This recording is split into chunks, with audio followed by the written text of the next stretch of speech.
Apocalipse, capítulo 3, e versículo 11.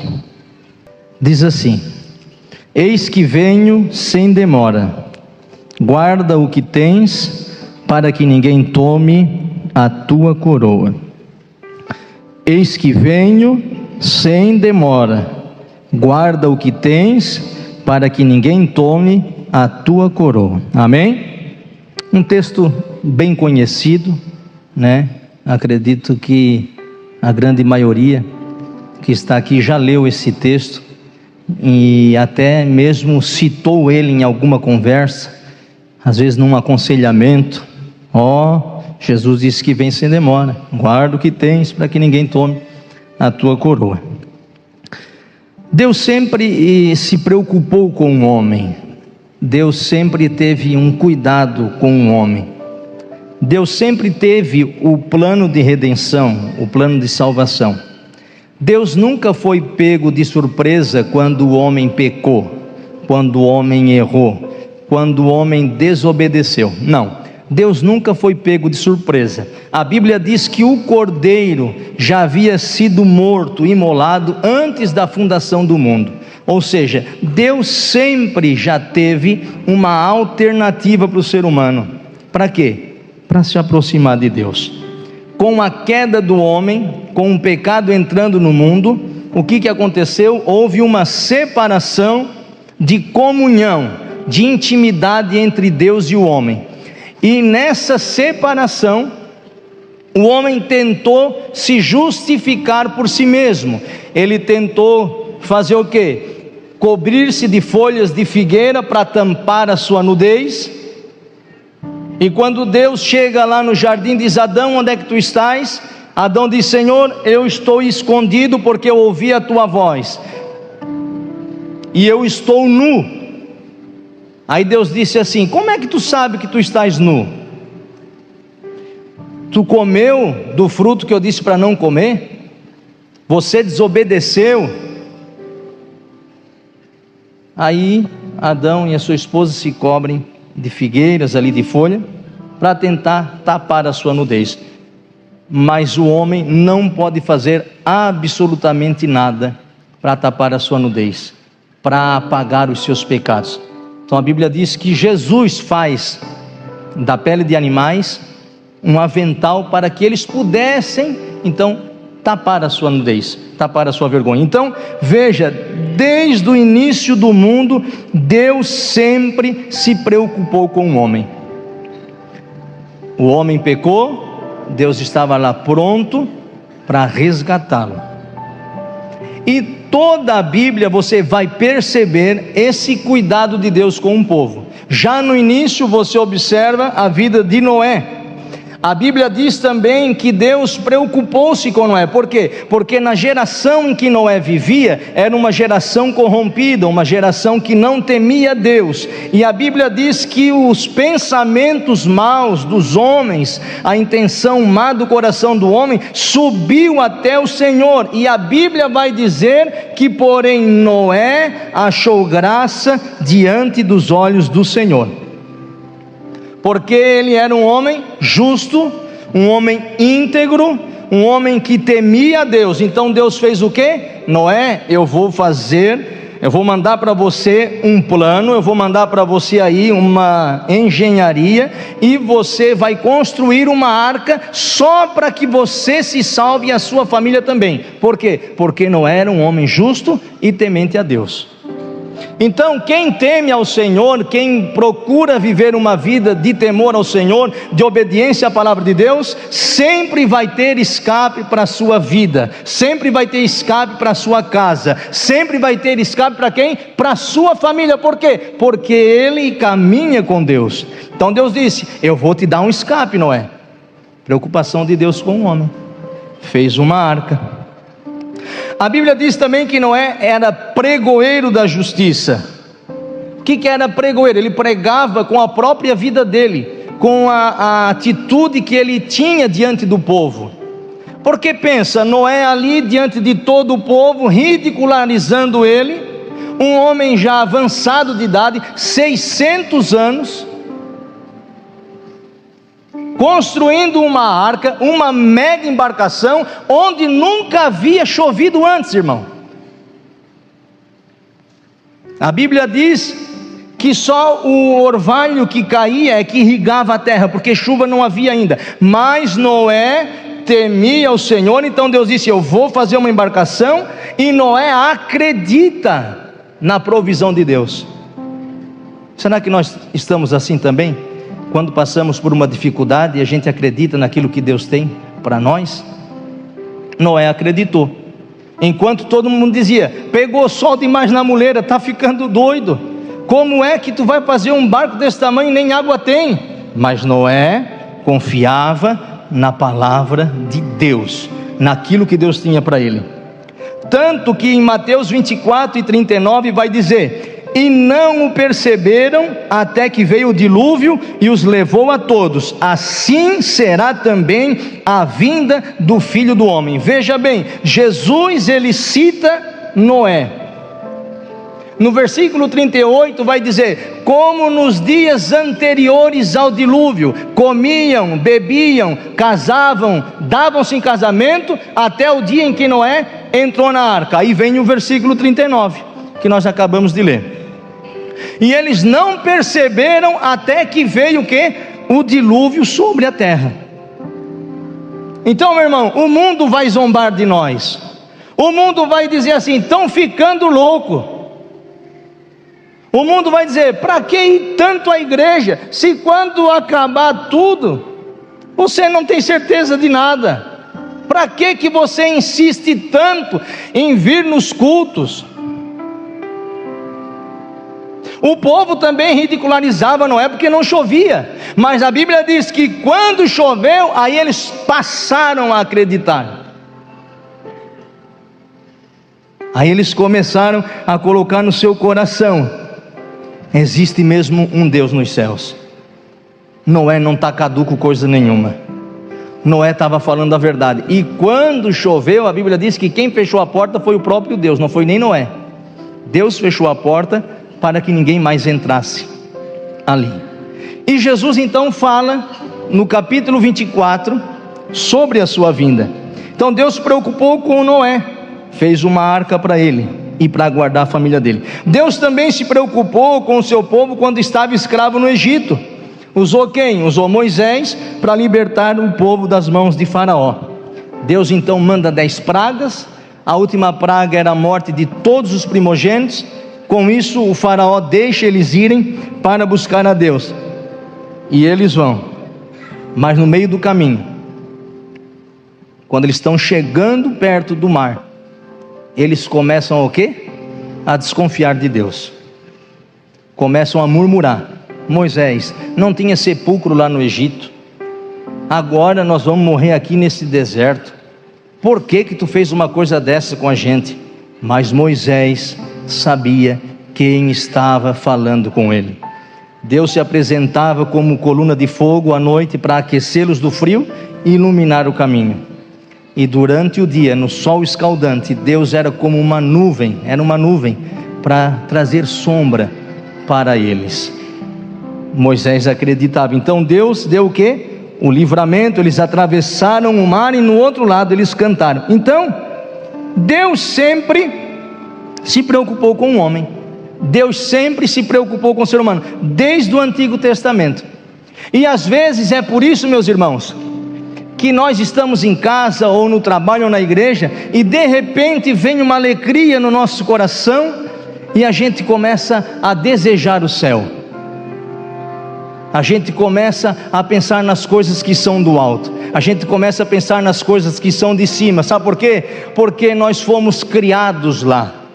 O fôlego de vida que nós temos foi Deus quem deu. Então nós fomos formados lá. É por isso que, apesar de nós nunca termos ido no céu, o nosso coração e a nossa alma anseia estar lá. Sabe por quê? Porque nós fomos formados por Ele, e há uma promessa dEle, para que todo aquele que perseverar até o fim, esse será salvo. Aleluia. Então, meu irmão, pense no céu, pense naquela ditosa cidade. Irmão, deve ser linda essa cidade que Deus preparou para nós. Eu até lembrei de uma canção.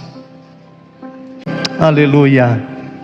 É por isso que você tem vontade de ir para lá, porque Ele preparou para nós esse lugar maravilhoso. E nós vamos ler a palavra de Deus desde o início. Ele sempre está apontando, sempre cuidando do ser humano para estar com Ele. A vinda de Cristo, meus irmãos, é anunciada desde o Antigo Testamento. Existe na teologia uma palavra chamada tipologia. O que é tipologia? É alguma coisa ou uma pessoa que está no Antigo Testamento que prenuncia alguma coisa do Novo Testamento. E eu quero trazer para nós rapidamente quais são essas tipologias que no Antigo Testamento já estão anunciando que Jesus viria, que Jesus vai vir buscar a sua igreja. Por exemplo, Enoque. Enoque é uma tipologia da igreja sendo arrebatada, da igreja sendo levada até Jesus, porque enquanto todos viviam numa vida desregrada, numa vida de pecado, numa vida de corrupção, a Bíblia diz que Enoque andava com Deus. É os mesmos dias que a gente vive. Estamos numa sociedade que não quer mais o Senhor. Estamos diante de pessoas que não querem mais buscar a presença de Deus. E Enoque já está mostrando lá no Antigo Testamento que mesmo o mundo corrompido existe sim um caminho para aquele que quer estar com o Senhor. O mundo pode estar desabando, mas quem serve a Deus, ele sabe para onde está indo e qual é o caminho que ele precisa seguir. Nós não precisamos, meus irmãos, de um ambiente favorável para sermos crentes. Não, nós só precisamos confiar nessa promessa, que um dia Ele virá nos buscar. E o mundo pode fazer o que ele está fazendo, mas a igreja continua de pé, a igreja permanece de pé, a igreja continua na esperança que Ele virá. A Bíblia diz: e andou Enoque com Deus, e não mais se viu, porque Deus para si o tomou. Lá no Antigo Testamento nós vemos o arrebatamento, Deus levando Enoque do meio da corrupção, porque ele era fiel a Deus. Noé, que nós falamos, representa Israel sendo salvo do dilúvio da grande tribulação, né? Noé então representa Israel, a arca representa Jesus, e todos aqueles que entraram na arca são aqueles que receberam a salvação do Senhor. Então Noé também é uma tipologia, mostrando que lá no Novo Testamento Jesus é essa arca, e todos aqueles que estiverem em Jesus também terão o seu destino garantido na salvação da sua alma. Ló também fala da igreja sendo arrebatada, porque os anjos, quando foram tirar Ló de Sodoma, Ló obedeceu. O mundo estava para ser destruído, aquela cidade ia ser destruída, mas Ló, quando os anjos vieram, ele não perdeu tempo, ele foi, mas a mulher dele olhou para trás.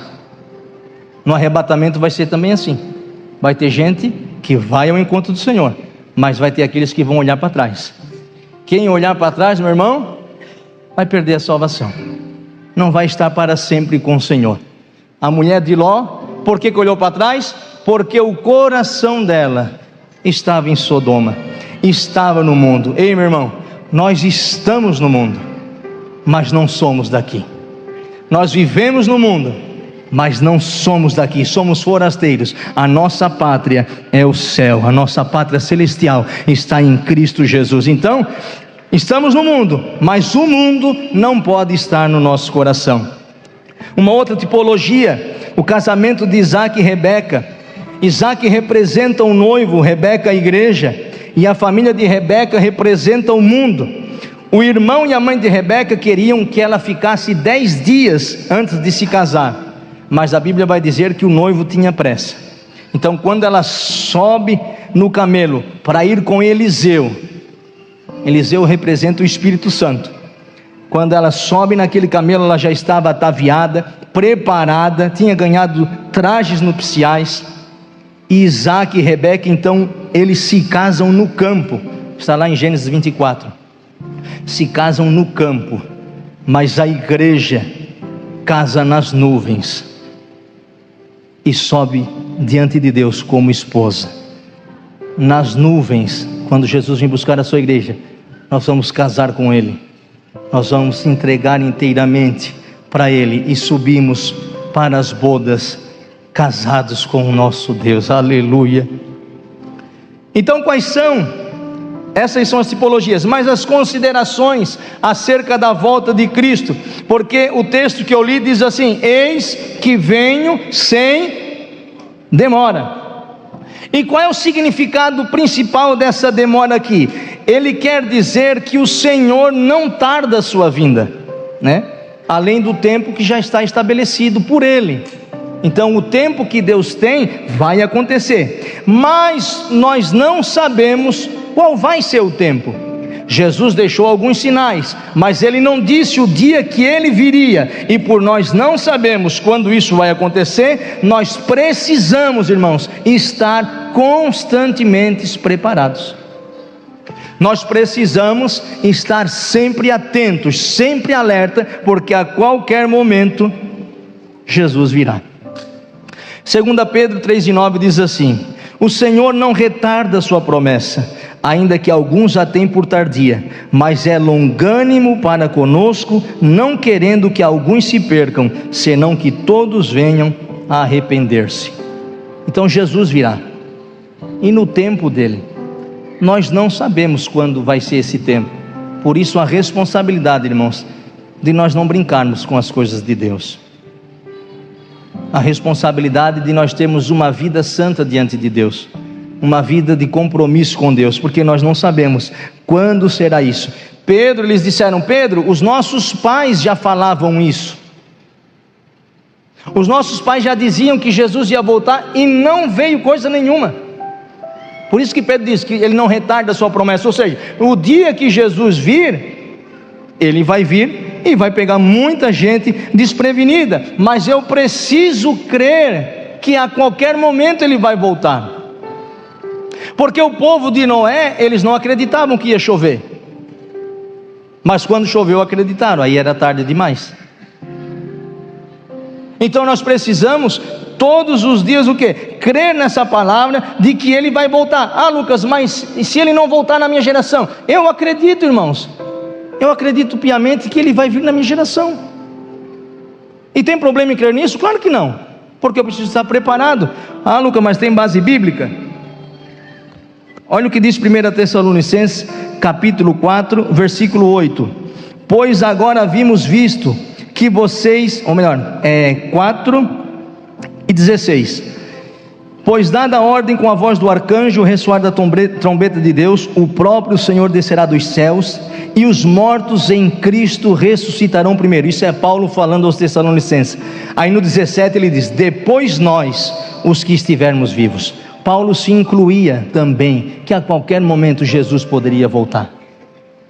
Então eu me incluo também que a qualquer momento ele pode. Ah, Lucas, e se não vir e passar a nossa geração? Ele vem antes através da morte. E é isso que às vezes a gente se esquece. O povo da época de Noé se esqueceu disso. A geração deles também passou. Se Jesus não vir, a nossa geração também vai passar. Mas o fato é que um dia todos ou estarão diante de Deus, ou estarão afastados de Deus para sempre. E o que é então esse arrebatamento? Arrebatamento significa ser arrancado com força, ser tirado com força. É a mesma coisa que você jogar um papel no fogo e de repente você lembra que tem algo importante ali e você vai bem rápido para não queimar os dedos, tira aquele papel ali, tira com força, tira com rapidez. Isso é arrebatamento. O Senhor vai vir para o quê? Buscar o seu povo. O arrebatamento é o meio que Deus vai utilizar para quê? Para nos livrar, para livrar os crentes da ira e da condenação. Então nós estamos vendo que o Senhor ele vai voltar. Ele anuncia desde o Antigo Testamento. Ele está sempre mostrando para o povo que ele se preocupa com o homem, que ele cuida do homem, que ele deu a redenção para o homem só para a gente ser bonito? Não, para um dia nós estarmos para sempre com ele, para um dia nós estarmos junto dele.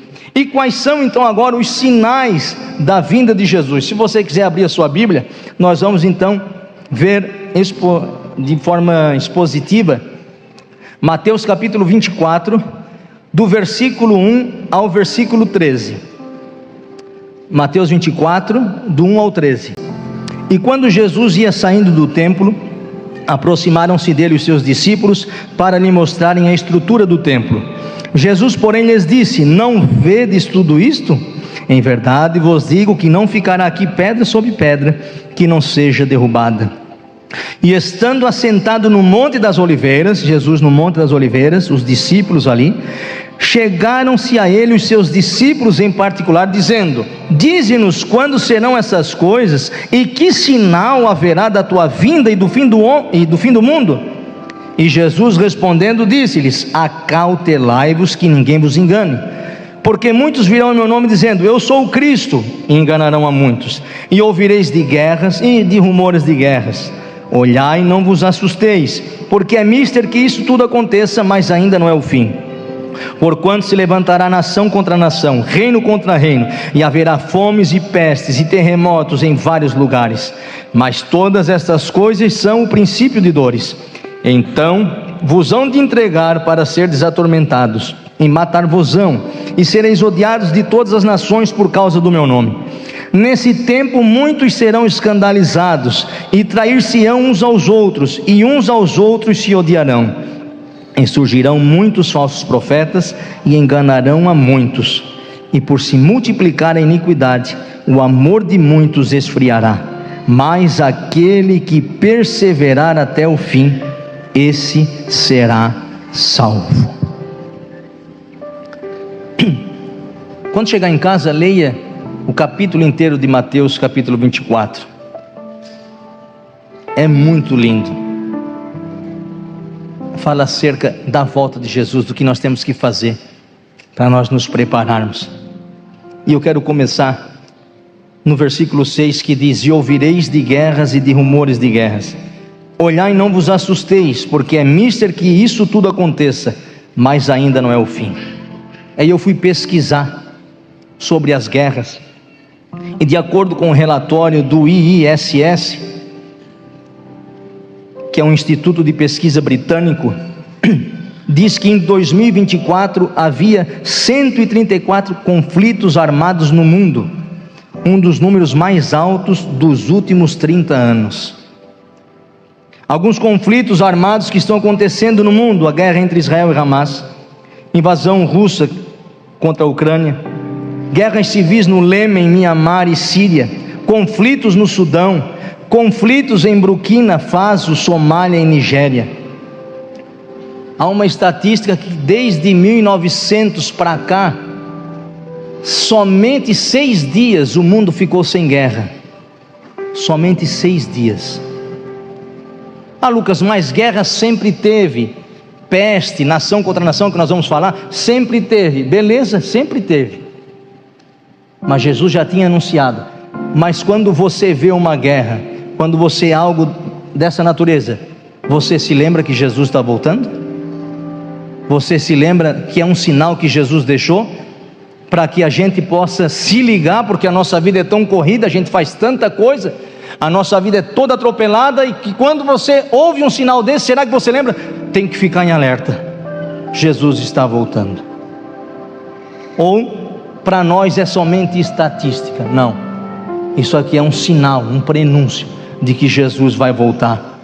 No versículo 7 diz: porquanto se levantará nação contra nação, reino contra reino, e haverá fomes e pestes e terremotos em vários lugares. Nação contra nação significa a guerra pelo poder, a economia. A nação quer ser a mais poderosa, então eles não importa o que eles vão fazer, o que importa é que eles precisam ter o poder, eles precisam ter a economia. Reino contra reino. Antigamente, as famílias, os reinos eram formados por famílias, mas mesmo assim eles estavam sempre em guerra, mesmo sendo da família. Fome. Em 2023, cerca de 733 milhões de pessoas passavam fome no mundo. 733 milhões de pessoas passam fome no mundo. Eu não estou falando aqui que fazem dieta, até porque eu não faço dieta. Não estou falando de quem faz dieta ou está de regime. Falar em regime, depois que o Luciano Subirá veio aqui, eu nunca comi mais da mesma maneira. Antes eu comia em paz, agora eu como atribulado. mas não deixo de comer, aleluia. Mas são 733 milhões de pessoas que não têm absolutamente nada para comer. Acorda pela manhã, não tem nada. Chega o meio-dia, não tem nada. Chega às 4 horas da tarde, não tem o lanche. Chega à noite, também não tem. 730. É como se fosse a cada 11 pessoas, uma no planeta passa fome. Pestes, doenças incuráveis, onde o vírus HIV parece ser uma gripe. Tivemos recentemente o coronavírus, que levou tantas pessoas. Jesus disse que haveria pestes. Terremotos em vários lugares. Eu recebi a informação, Fabianinho, que lá em Portugal, na conferência que vocês estavam, das mulheres, teve terremoto para lá. Disseram que teve um terremoto lá, mas Jesus guardou vocês, viu?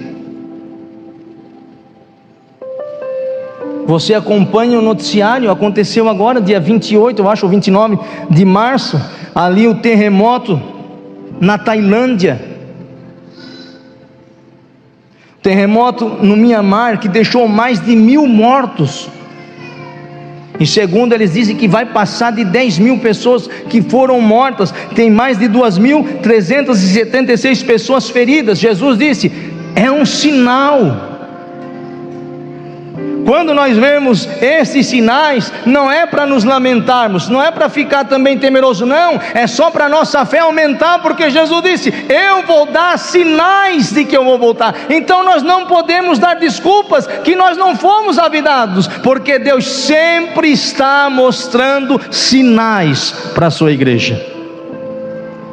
Esses eventos mostram que as profecias bíblicas se cumprem, e devemos estar preparados espiritualmente. Versículo 8 diz, mas todas essas coisas são princípios de dores. Esses sinais aqui não significam que o fim vai ser imediato, mas são como dores de parto, indicando que algo maior ainda vai estar vindo, vai acontecer. E qual é a lição que nós devemos tomar? O que a gente aprende com isso? Que nós devemos ficar firmes em Jesus, porque tempos trabalhosos e difíceis ainda virão. Mas ainda que seja difícil, meus irmãos, se apegue a essa promessa. Ele disse, eu estarei convosco todos os dias, até a consumação dos séculos. Ele está comigo, Ele está com você. No versículo 9 ele diz, então vos hão de entregar para seres atormentados, e matar-vos-ão, e sereis odiados de todas as nações por causa do meu nome. Jesus alerta os seus seguidores que eles seriam também perseguidos por causa do nome de Jesus. Quantas pessoas implicam com você, ou implicaram com você, quando você se converteu, quando você entregou a sua vida para Jesus? Eu já ouvi pessoas dizer, era melhor que ele continuasse indo para o baile, para a bebedeira, se prostituindo, do que ir para a igreja. Porque eles vão nos odiar pelo nome de Jesus, eles vão nos odiar pela nossa postura correta, que nós levamos diante da sociedade. Mas Jesus já alertou, vocês vão ser perseguidos, vocês vão ser atormentados, alguns serão mortos. Quantos cristãos perseguidos e mortos em países como a Coreia do Norte, na China, no Afeganistão? Mas tudo isso Jesus avisou. Mas mesmo assim, se a perseguição vier, permaneça firme com Jesus, porque você e eu temos um alvo. No versículo 10 ele disse, nesse tempo muitos serão escandalizados, e trair-se-ão uns aos outros, e uns aos outros se odiarão. O que isso quer dizer? Muitos vão abandonar a fé, muitos vão se afastar de Deus, até por medo ou influência do mundo. Pessoas até que se dizem cristãs, mas às vezes negam a sua fé, só para serem aceitos socialmente, só para entrarem em determinado grupo. São pessoas que vão se afastando da fé, vão se afastando de Jesus. Jovens que deixam a igreja porque acham que a Bíblia é antiga ou ultrapassada. Igrejas às vezes divididas por fofocas, brigas e disputas de poder. precisamos ter as nossas raízes firmes, profundas na fé, irmãos, para quando vir essas coisas, nós não nos desviarmos, para quando acontecer essas coisas, nós já estarmos vacinados e não nos corrompermos com o mundo. No versículo 11 diz: e surgirão muitos falsos profetas e enganarão a muitos. Quantos falsos profetas já na época de Jesus se levantaram, e depois de Jesus também, e um bem aqui pertinho de nós, mas já morreu, até o Henrique Cristo, né? Se levantou para dizer que ele era Deus, para dizer que ele era Jesus. Falsos mestres, falsos cristos, né? Aqueles falsos profetas pregando, irmãos, um céu na terra, dizendo que o dinheiro, a fama, a riqueza, a teologia da prosperidade, tudo isso colocado acima de Deus, colocam a segurança do ser humano em coisas. Não, a nossa segurança está em o nome do Senhor que fez os céus e a terra. Não se apegue, irmãos, a coisas, não, se apegue ao Senhor. Mas eles vão se levantar. São líderes que manipulam fiéis para ganhar dinheiro. São pessoas que trazem novas revelações fora da palavra de Deus. Não aceite nada, irmãos. Então nós precisamos conhecer a Bíblia para nós não sermos enganados. Porque quando nós estamos com uma dificuldade, aquele que chega primeiro, nós temos geralmente a intenção de sair atrás. Não!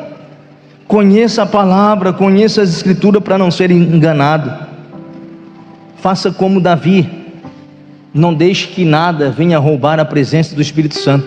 Davi, eu acho lindo, irmãos, ele pecou, ele se arrependeu, e no Salmo de número 52, se eu não me engano, eu acho que é o 52,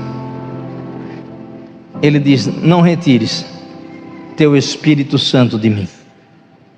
Ele estava dizendo o que? Senhor, riqueza não é nada, trono não é nada, coroa não é nada, bens materiais não são nada, os súditos que me servem também não são nada.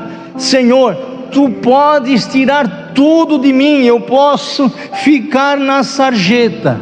É o que ele estava dizendo, que ele tinha tudo.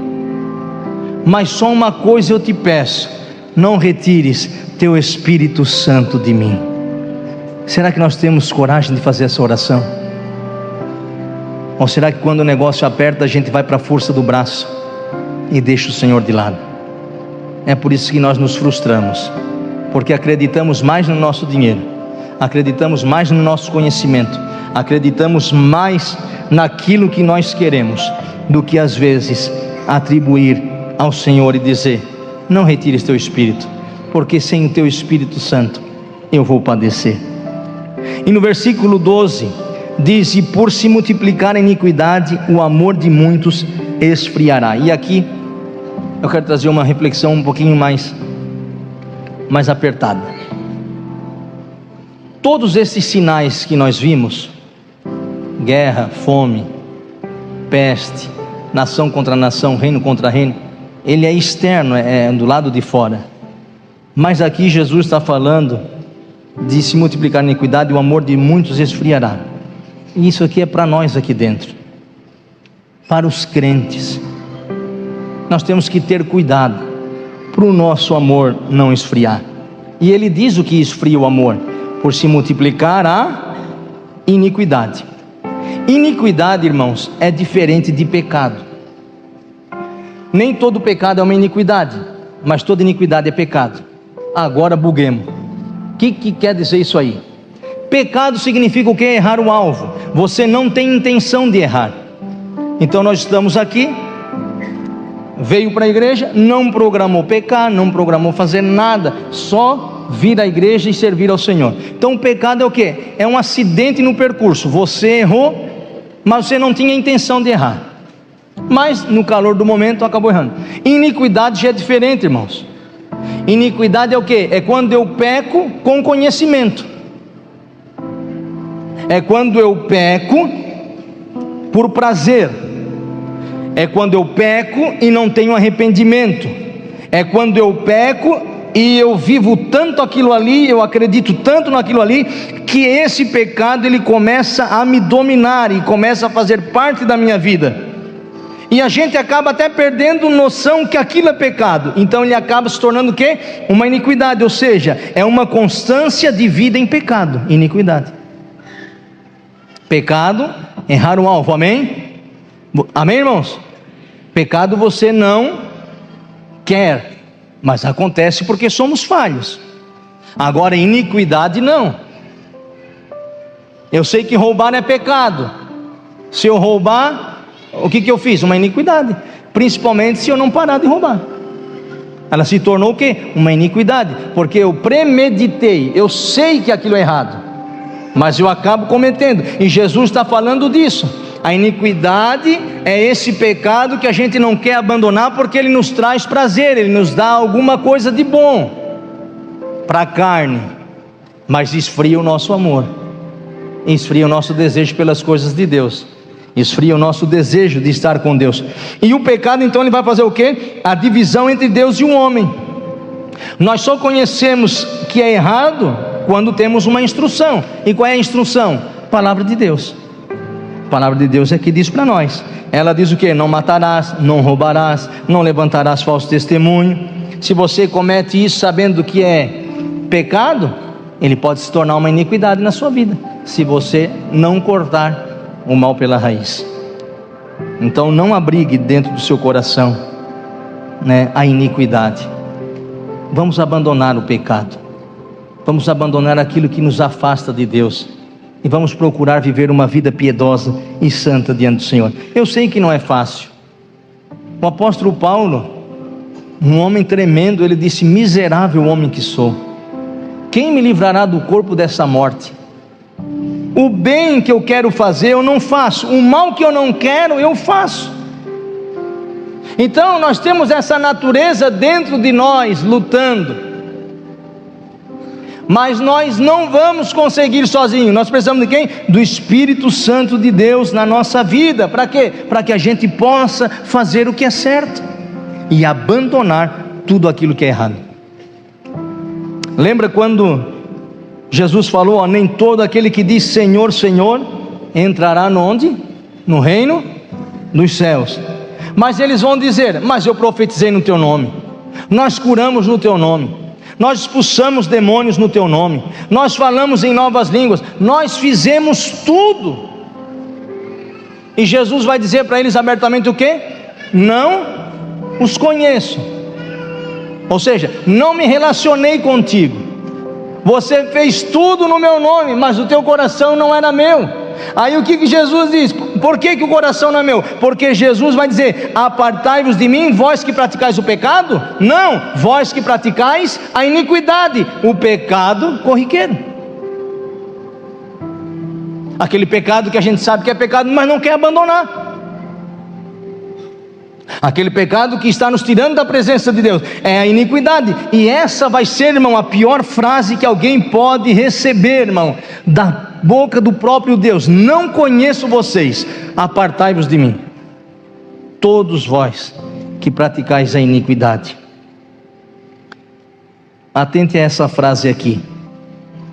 Há uma frase que se diz, e ela não é bíblica, mas ela dá uma massageada no nosso ego, e a gente gosta de dizer: Deus aborrece o pecado, mas ama o pecador. Na verdade, a gente até evangeliza com essa frase. Ela é até bonita. Mas Deus aborrece os dois, irmão. Deus aborrece o pecado e o pecador. Por quê? Quem é que vai ser lançado fora da presença de Deus? O pecado ou o pecador? Pecador. Aquele que comete iniquidade. Volto a dizer, não é aquele que erra o alvo e se arrepende e pede misericórdia do Senhor. É aquele que não se arrepende, que torna o seu pecado uma iniquidade. Olha o que diz Provérbios 15:9: o caminho do ímpio é abominável ao Senhor, mas o que segue a justiça ele ama. Então veja, o caminho do perverso, compare com o que segue a justiça. Tem uma diferença. Deus abomina o ímpio, o que pratica iniquidade, mas ele ama ao que segue a justiça. Ou Deus, irmãos, abomina a nossa vida, ou Deus, ele ama a nossa vida. Ou nós seguimos o caminho da perversidade, ou nós estamos seguindo o caminho da justiça. Mas eu quero dizer uma palavra de esperança para nós aqui nessa manhã. O sangue de Jesus Cristo nos purifica de todo o pecado. Se talvez alguém entrou aqui acorrentado pelo pecado, acorrentado pela iniquidade, o sangue de Jesus está aqui para nos purificar e limpar a nossa alma e deixar o nosso coração livre, limpo, para termos a presença de Jesus na nossa vida. Quantos querem esse sangue nessa manhã? Esse sangue ainda tem efeito, esse sangue ainda tem poder para limpar o homem do seu pecado. A história diz que um dia o diabo apareceu para Martinho Lutero e chegou para ele: Martinho Lutero, eu quero te apresentar aqui os teus pecados. E puxou uma lista enorme, entregou para Martinho Lutero, e ele leu. Realmente esses pecados são meus. Ainda tem? O diabo puxou mais uma lista bem grandona, aliás, e deu para ele. Ele leu tudo e disse: não, esses pecados também são meus. E ele perguntou a terceira vez: ainda tem? O diabo puxou outra lista maior que as duas primeiras, e ele leu tudo e disse: na verdade são meus também. Aí Martinho Lutero pergunta: ainda tem? O diabo responde: não, mas esses já são suficientes para te condenar. Aí Martinho Lutero disse assim: então me dá aqui esses papéis com os meus pecados, que eu quero assinar embaixo, porque na verdade são meus. Mas Martinho Lutero, diz a história, que ele não escreve o nome dele. Ele escreve um versículo bíblico que diz: mas o sangue de Jesus Cristo, seu Filho, me purifica de todo o pecado. Nessa manhã, o Espírito de Deus, o sangue de Jesus, está aqui para nos purificar de todo o nosso pecado, e nós estarmos livres para o Senhor. E já vou encerrar, irmãos. Então nós vimos que Jesus, desde o Antigo Testamento, anuncia que Ele vai voltar. Tipologias de que mostram que Ele viria. Nós vimos os sinais também. E o que é então esfriar o amor? Esfriar o amor, irmãos, é perder o desejo pelas coisas de Deus. É não deixar mais a palavra de Deus produzir frutos na nossa vida. É mais ou menos aquele homem que compra um carro, né? Andava a pé, depois comprou uma bicicleta, e agora ele comprou um carro. E ele começa, né? Disse: se eu comprar um carro, eu quero encerar ele todo dia. Eu vou lavar todo dia, eu vou passar pretinho, eu vou, limpar o motor, vou deixar ele zerado todo dia. Por quê? Porque era uma conquista que ele queria, era algo que ele queria. Então eu vou limpar todo dia. E ele vai lá, compra o carro, já sai lá da concessionária, ele já pega e lava tudo, liga o som no volume, mostra para o vizinho que ele comprou o carro e limpa, que é uma beleza. Aí passa uma semana, ele não limpa mais todo dia, ele limpa a cada mês. Daqui a pouco passa um mês, de um mês vai para 2. Aí quando vê, ele já está mandando lavar na lavação, porque ele não quer mais nem lavar o carro. Isso é o amor esfriando. Você conheceu Jesus, tinha aquele desejo maravilhoso de servir a Ele, de estar no templo, de estar congregando, de estar servindo ao Senhor em algum ministério, mas o tempo foi passando e você foi perdendo o desejo de estar na presença de Deus. O tempo vai passando e ao invés de ficarmos mais firmes, parece que vamos esfriando. Não queremos ter responsabilidade com as coisas de Deus, não queremos mais estar na presença de Deus, não queremos mais fazer nada para Deus, e o tempo vai passando, e quando vê, a gente está parado, desanimado. Mas eu quero dizer para nós nessa manhã, que o Espírito de Deus está aqui para colocar lenha nesse fogo ainda que está aceso no nosso coração, para que a gente jamais deixe de sentir a presença do Senhor na nossa vida. Fique de pé. Eu tinha aqui 5 exemplos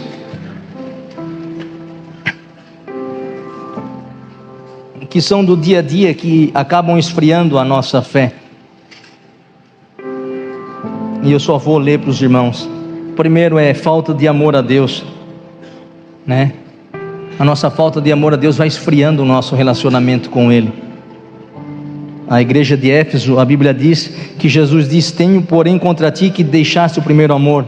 Jesus elogia a igreja porque tinha boas obras, mas diz que eles deixaram o primeiro amor. Ou seja, a gente pode até fazer obras, mas se não tiver amor pelo dono da obra, o amor está frio, não é um amor verdadeiro, não é um amor quente. Falta de amor ao próximo também esfria. Quando a gente vê algum necessitado e não se importa, né? Nos tornamos egoístas e indiferentes ao sofrimento dos outros. O amor ao dinheiro também esfria o amor. Quando nós deixamos de servir a Deus porque estamos focados somente nos bens materiais. Famílias destruídas pelo egoísmo, filhos que desprezam os pais e não honram, pais que não demonstram amor pelos filhos e só se preocupam com o trabalho ou bens materiais. Casamentos sendo destruídos porque cada um só pensa em si mesmo. Isso é o amor esfriando.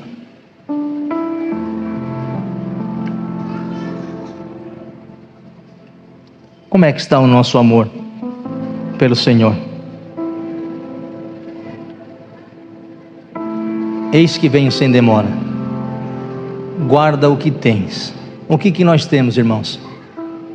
O apóstolo Paulo, quando estava para morrer, ele disse: combati o bom combate, acabei a carreira e guardou o quê? A fé. Nós só temos a fé, irmãos. E o que é a fé?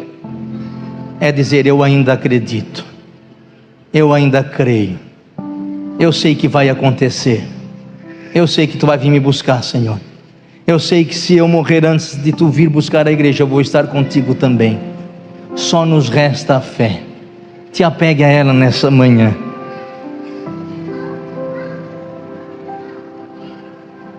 Jesus virá como um ladrão, no sentido de que vai ser rápido, ninguém espera quando vai vir, e quando nós menos pensarmos, ele vai vir buscar a sua igreja. Mas observe, ele virá como ladrão, mas Jesus não é ladrão, pelo contrário, ele condena ser ladrão.